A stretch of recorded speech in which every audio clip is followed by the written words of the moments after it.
Hello, some time ago I've made a review for the BGVP DMG in-ear monitors, and I thought it was the most hard to pronounce in-ear monitors name ever.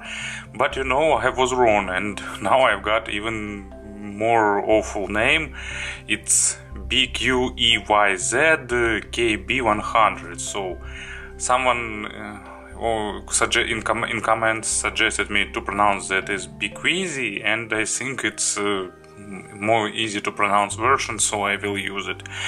It's a relatively recently released hybrid models. It uses 2 dynamic driver and 1 balanced armature, and for $50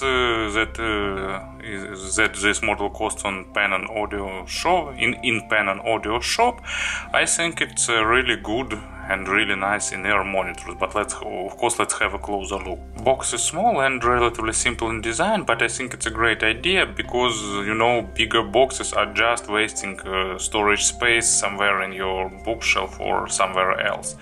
As you can see by the sticker, there is a regular version and with microphone, and also it exists in red and blue colors. On the back side we've got technical specifications, so 25 grams weight, 0.78mm 2-pin connector, of course huge frequency response as usual for all Chinese in-ear monitors, 15 ohms of impedance and 105 decibels of sensitivity. So it's a bit lower impedance that I prefer, and almost all dubs prefer, but anyway, it's not super sensitive, so it won't be picking too much noise. Inside you will have IEMs themselves and 2 pair of tips. So as you can see, accessory set is really minimalistic, but anyway, for this price range it's probably expectable, really expecting. So let's put everything aside and have a closer look at BQEYZ themselves. They are made of aluminium, have nice anatomic shape, but actually these edges was a bit uncomfortable for about 10 minutes when I first insert them into my ears, but after about 10 minutes I've got used to them and got no issues at all. So let's see, here is spouts. As you can see, there is no lip to hold the tips properly. I really like when there is a lip present. Spouts are average in length, and sound isolation is also average. It's enough for public transport or for noisy street, but not for subway or or plane travel. There is a grill to protect internals from some dust and particles. Let me put tips back. Design is pretty nice. They stand out, they don't look like any other IEMs, so they have their own face, and I really like that. Cable is replaceable. Here used 2-pin connector. I think it's much better than inexpensive MMCX connectors. Cable itself has ear hooks, no memory wire. It also became a good tradition, but it holds well in its place. Overall, wire is simplistic, minimalistic, but actually doing its job really nice. It's soft, it has zero microphonic, it's not getting hard when it's cold, it's not tangling easy, and so on and so forth. So no soldering here. As you can see, here goes 4 wires, and they go way down below to the angle jack. So in terms of build quality and design, I can say that it's a nice model. They are made of metal, really look sturdy and reliable. And of course about the sound, you know, this time I've selected demo player by color.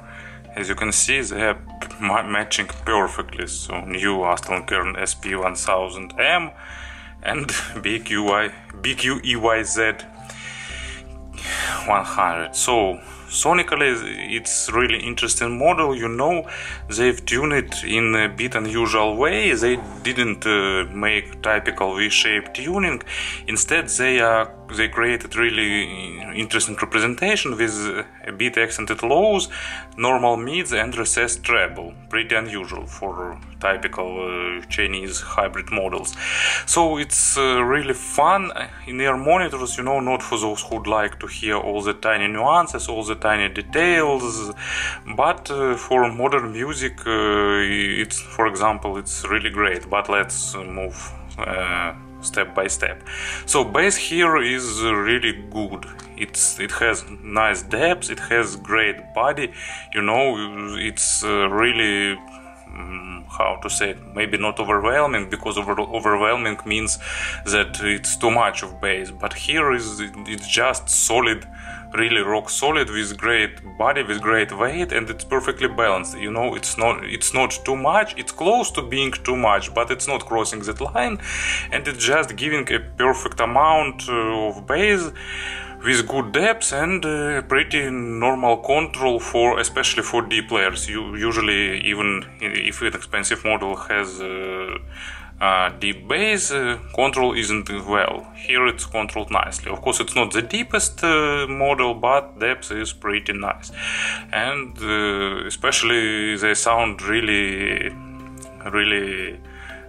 good, really with great effect, with drums and so on. So as a demo track I prepared, so I separate them into playlist. So here it is. I can say that it's probably one of the best records created in the history of music. Well, maybe it's too loud words, but I really like Deep Purple. Even more I like Child in Time, and even more I like live version from Made in Japan, and even more I like recently, well, not recently, remastered release that was made few years ago. So you can imagine that for me is one of the masterpieces. And of course drums here are really great. They are tight there, and with these in-ear monitors, you know, you can just close your eyes and feel this big drums, and not only big drums, all drum set, all the beats, so you can definitely enjoy it. Mids are also nice. They are not super detailed, but level of detalization is really good. So it's not typical balanced armature mids, sounding too thin and too analytical, sometimes going into micro details. It's closer to actually dynamic driver sound with normal weight, with normal emotions, but resolution is still good. Just not as resolving as typical balanced armatures, but anyway, resolution is normal, and instruments are good, represented with all the characters, so pretty nicely. Imaginary stage is about average in width and a bit less average in depth, with normal positioning and staging, so nothing super fantastic, but pretty okay. So as an illustration for mids, I've got John Carpenter, not only great director, created all those horror movies, but also pretty good composer, creating nice tracks, and his Lost Themes album and track named Fallen, it's really good, full of rich synthesizers on the mids, and they require nice resolution, so BQEYZ BQEYZ are really good with this track, and also they are okay in presenting all these three-dimensional effects.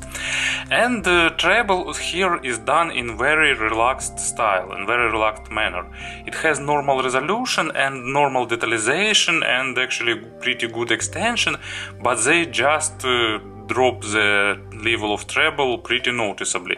They move treble really on the second stage behind all other frequency bands. So, and sometimes I really lacking amount of treble. You know, for those who are treble phobic who don't like sharp treble, it's a good idea, but I'd like more treble because I'm often missing some hi-hats, some percussion and so on. But of course it's a matter of subjective perception, so for treble phobic people it would be nice. As an example for treble, I've selected once again so I need playlist. A bit unusual track, it's Scorpion Flower by Moonspell. So as it's a heavy metal and not the most brutal, but actually on the more brutal side, I'd say so. It's full of hi-hats and other percussion, but in this in-ear monitors they are really moved on the second stage, so just an illustration of what I'm missing here.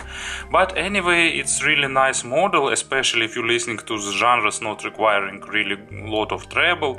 It's pop music, something oriented on mids, electronic music, maybe some classical rock or other stuff like that. Actually, genres like metal and classical music are also listenable with them, but just with this a bit unusual representation.